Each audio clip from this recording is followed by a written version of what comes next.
तो आइए शुरू करते हैं। जल में किसी पदार्थ के घुलने पर जल का पृष्ठ तनाव क्या होता है इसमें, तो ये जो है घटता है। अगला प्रश्न आया था आवर्तकाल का मात्रक क्या होता है, तो इसका मात्रक होता है सेकेंड। आगे देखते हैं, सूर्य द्वारा ऊष्मा आती है, इसका आंसर हो जाएगा विकिरण विधि द्वारा। अगला प्रश्न पूछा गया था डेसिबल इकाई का प्रयोग किसमें किया जाता है, तो ये ध्वनि तीव्रता के लिए किया जाता है। अगला प्रश्न पूछा गया था यदि एक व्यक्ति 3 मीटर से अधिक दूरी पर स्थित वस्तुओं को नहीं देख पाता है तो व्यक्ति के नेत्र में उत्पन्न दोष क्या है, तो ये है निकट दृष्टि दोष। अगला प्रश्न पूछा गया था मनुष्य की आंख वस्तु का प्रतिबिंब आंख के किस भाग पर बनाती है, तो ये जो है रेटिना पर बनाती है। आगे देखते हैं।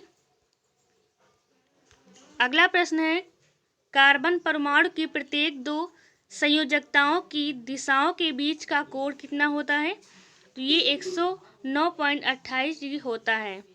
अगला प्रश्न है प्रयोगशाला में सर्वप्रथम बनने वाले कार्बनिक यौगिक का नाम क्या है, तो इसका नाम है यूरिया। धातु का ऑक्साइड प्रायः क्या होता है, ये क्षारीय होता है। आगे देखते हैं जंग लगने पर लोहे का भार इसमें जो है क्या परिवर्तन होता है, तो ये बढ़ता है। अगला प्रश्न पूछा गया था पानी की अस्थायी कठोरता को किसका प्रयोग करके दूर किया जा सकता है, तो इसमें CaOH2 का प्रयोग करके दूर किया जा सकता है।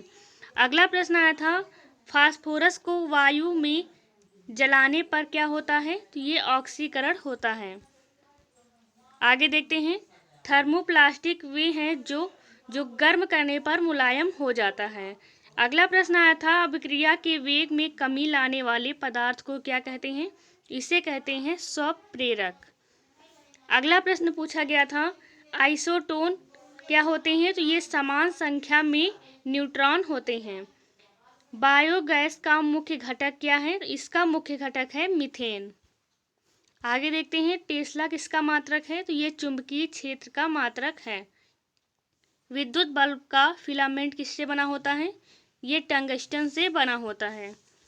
अगला प्रश्न है ग्रीष्म काल में हमें सफ़ेद वस्त्र धारण करने की सलाह दी जाती है क्योंकि, इसका आंसर देख लेते हैं, तो इसका आंसर है सफ़ेद वस्त्र तापमान का कम अवशोषण करते हैं।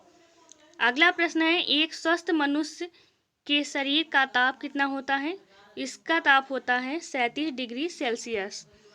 अगला प्रश्न है पृथ्वी के गुरुत्वाकर्षण का कितना भाग चंद्रमा के गुरुत्वाकर्षण के सबसे नज़दीक है, इसका 1/6 जो भाग है ये चंद्रमा के गुरुत्वाकर्षण के सबसे नज़दीक है। अगला प्रश्न आया था सापेक्ष आर्द्रता किससे मापी जाती है, तो ये पोटेशियोमीटर से नापी जाती है। अगला प्रश्न है कूलाम इकाई है, ये विद्युत आवेश की इकाई है। अगला प्रश्न आया था लाल कांच को अधिक ताप पर गर्म करने पर क्या दिखाई देगा, तो ये जो है हरा दिखाई देगा। जिप्सम का सूत्र पूछा गया था, तो इसका सूत्र देख लीजिए CaSO4 और 2H2O, ये इसका सूत्र है। अगला प्रश्न है CO2 के अणु में पूर्ण इलेक्ट्रॉनों की संख्या कितनी है, तो इसमें 22 इलेक्ट्रॉनों की संख्या है। गैस में विसरण गति कितनी होती है, तो ये घनत्व के वर्गमूल के व्युत्क्रमानुपाती होती है। आगे देख लेते हैं सबसे भारी धातु पूछी गई थी, तो ये है ओस्मियम। अगला प्रश्न है डिहाइड्रेशन से प्रायः किस पदार्थ की कमी होती है, तो इसमें जो है सोडियम क्लोराइड की कमी होती है।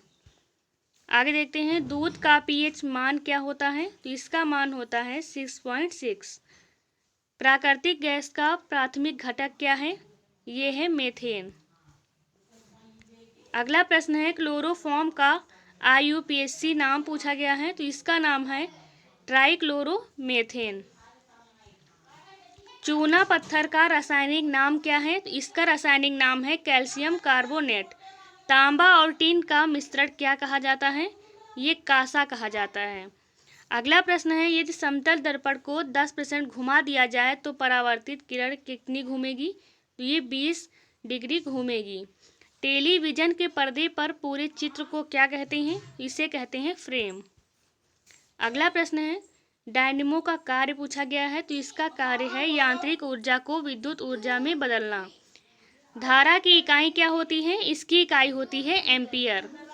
अगला प्रश्न है, किसी वस्तु पर बल लगाने पर उसका जो है इसमें परिवर्तन क्या होता है? तो इसका वेग बदल जाता है। आगे देखते हैं, उत्प्लवन बल के कारण वस्तु का भार घटता है। ग्लिसरीन की सांद्रता जल से कितनी होती है? अधिक होती है या फिर कम होती है? तो इसकी जो है सांद्रता जल से अधिक होती है। अगला प्रश्न आया था, फिटकरी का सूत्र पूछा गया था, तो इसका सूत्र आप लोग देख लीजिए, K2SO4 Al2 ब्रैकेट में SO4 फिर 3.24 H2O। अगला है, पीतल मिश्रण है, ये किसका है? ये है जस्ता प्लस तांबा का मिश्रण है।